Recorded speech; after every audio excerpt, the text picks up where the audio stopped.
Is there any news about your ideas sailing to Gaza?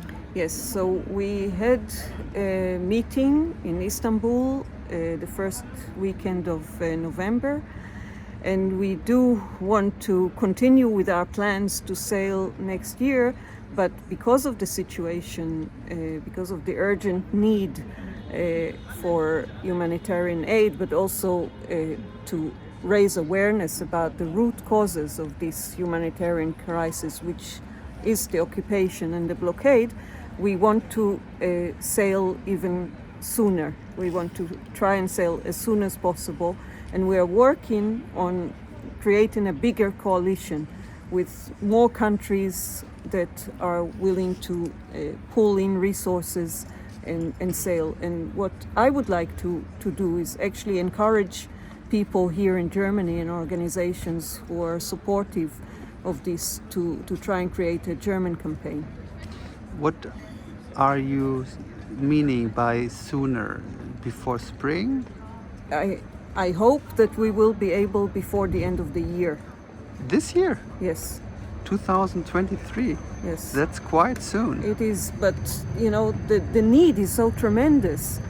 I know. Even though we probably won't be able to deliver the aid that we bring, it will be a very good message that the civil society all over the world is concerned. We don't forget that there are people in Gaza. You are aware of the war going on in Gaza, as you told me in the beginning. Aren't you afraid entering a war zone?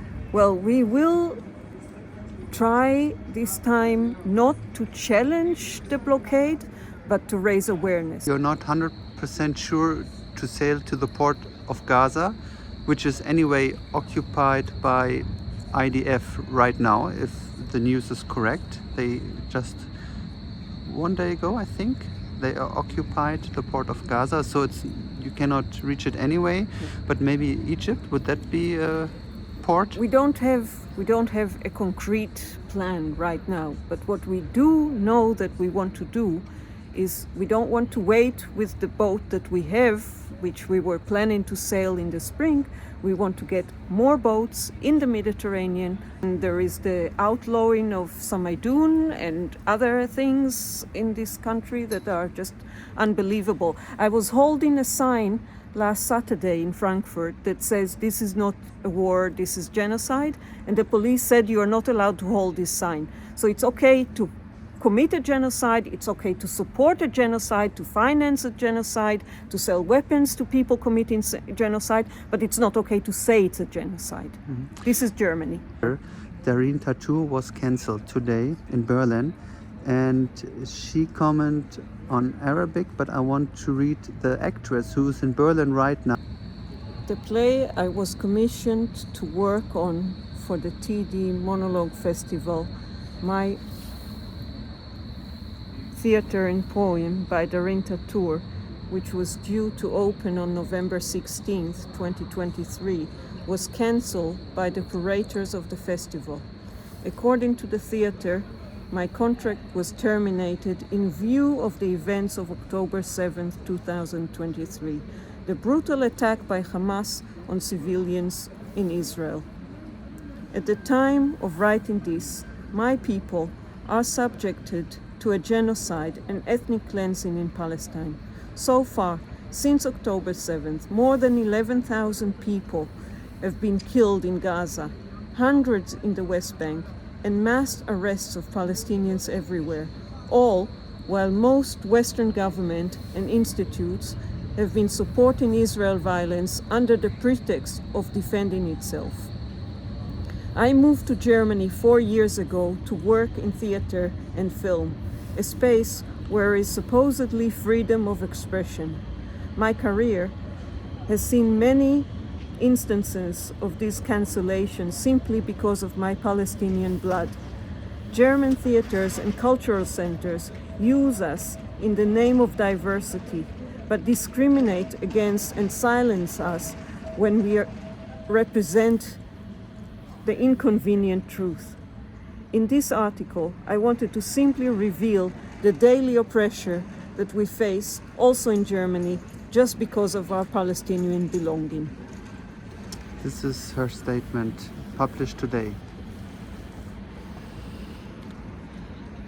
You know, I think I said something along these lines about, you know, focusing on what happened on the 7th of October without context and without taking into consideration what has been happening since then is worse than lying. There's no words to describe this. And this is actually not in the name or to the honor of the victims, whether they're Israeli Jews or Palestinians, because all of these people's blood is on the Israeli government's hands. And I think that refusing to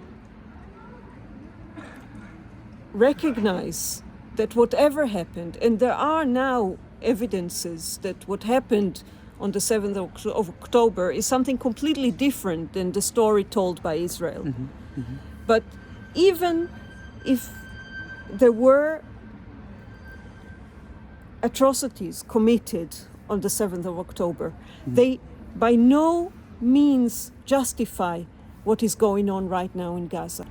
I know that Pedro Sanchez has called for a conference, and I know that pro-Palestinian activists are organizing a counter summit to actually bring up the voices of civil society in support of human rights.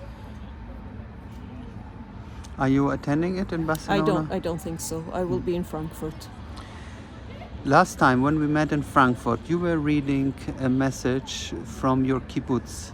Is there any ongoing communication?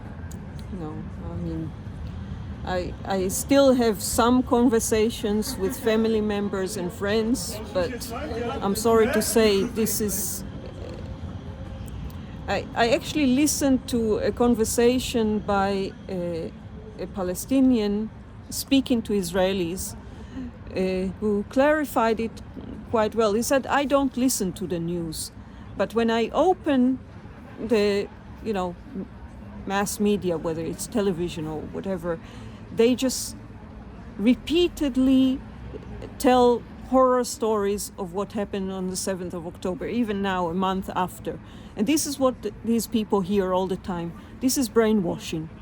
These people don't see and don't even look at the numbers of people killed in Gaza. And my problem is, you don't even need to look at the statistics. You don't need to look at the number of deaths, just to know that this small strip of land has been under blockade for 17 years, that half of the population is children, and to know that you're bombing them, then of course a lot of children die, and even one child death is enough. But those people don't see it. So no new personal message from Israel to read? No. Okay.